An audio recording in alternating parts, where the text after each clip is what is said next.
Pessoal, algumas dicas para que você possa trabalhar para a melhoria contínua do seu OE, para que você possa gradativamente aumentar o valor do OE. Então a primeira dica é o seguinte, pessoal, sempre foque no componente mais baixo primeiro.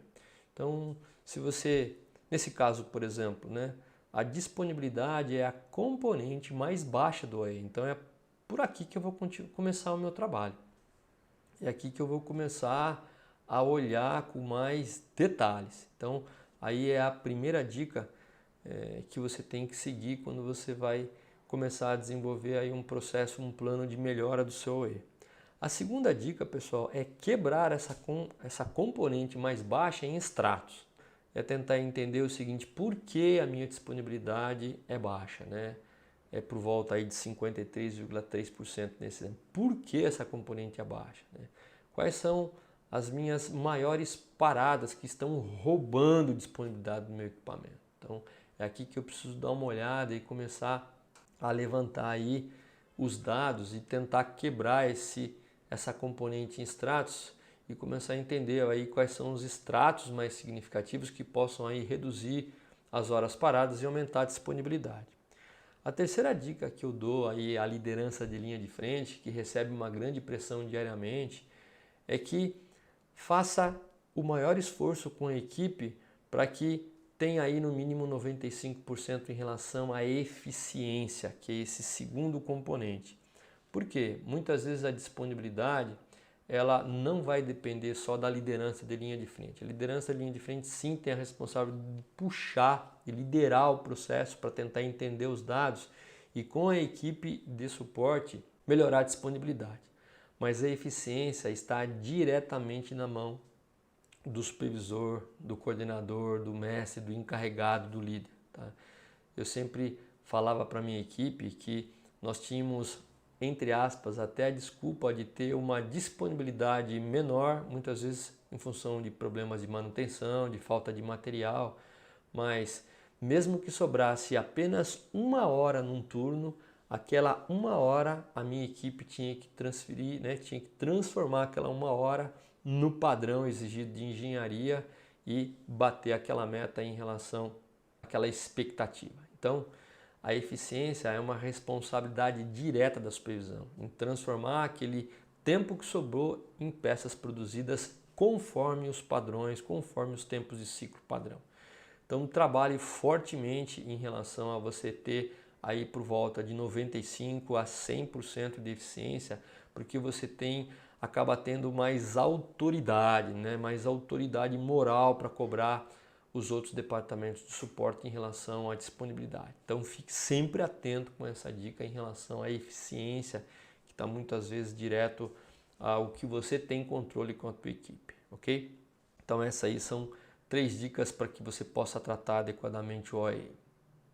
Pessoal, aqui é um gráfico onde você pode fazer de forma integrada a gestão do seu OE, de quanto está aí o OE, no caso dessa linha específica aqui o valor é 76,70%, e em conjunto também olhar como anda aí a tua disponibilidade, como anda a tua performance, qual é o valor da tua qualidade, bem como a meta, essa linha tracejada aqui, a meta, a linha mais cheia, o valor real. Então você pode, num quadro só, avaliar rapidamente, até aquele determinado dia do mês, como é que está o valor acumulado, não só do OE, mas também das 3 componentes, para que você possa ficar realmente aí nutrido de boas informações e dar os próximos passos rumo à melhoria do OE. Então aqui está um exemplo de como você pode trabalhar como se fosse um radar. Uma outra dica importante, pessoal, é você também acompanhar a variabilidade, as tendências em relação à disponibilidade do teu equipamento ao longo do dia. Como é que está as tendências, como é que está a variabilidade dos dados em relação à linha de meta. Então isso é muito importante, não só em relação à disponibilidade, mas também em relação à performance e à qualidade. Então você pode estar gerenciando essas tendências dessas 3 componentes que vão levar você a um patamar cada vez melhor em relação ao cálculo do OE. Então, continuando as dicas, pessoal, é importante que você faça o acompanhamento em relação à disponibilidade, a performance e a qualidade em avaliando as tendências do dia a dia. Então, se você avaliar as tendências e a variabilidade de cada uma dessas três componentes, você pode gerenciar o indicador final do OE com mais facilidade. Então aí estão alguns gráficos onde nós temos aí algumas metas para cada tipo de componente e você pode analisar como é que isso está indo ao longo do tempo. Se está mais estável, se está tendo uma tendência de melhorar ou de piorar. Então são gráficos que te ajudam aí a você tomar decisões em relação ao OE.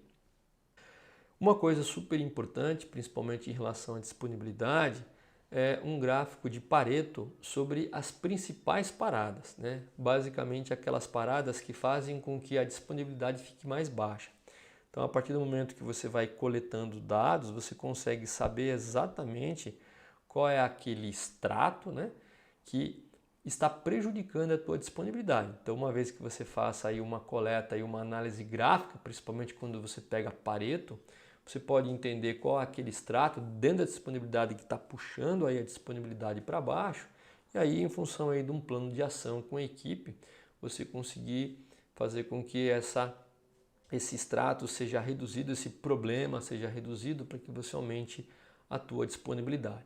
Então aí fica mais uma dica para que você possa administrar essa componente mais baixa e consequentemente alavancar o teu OE.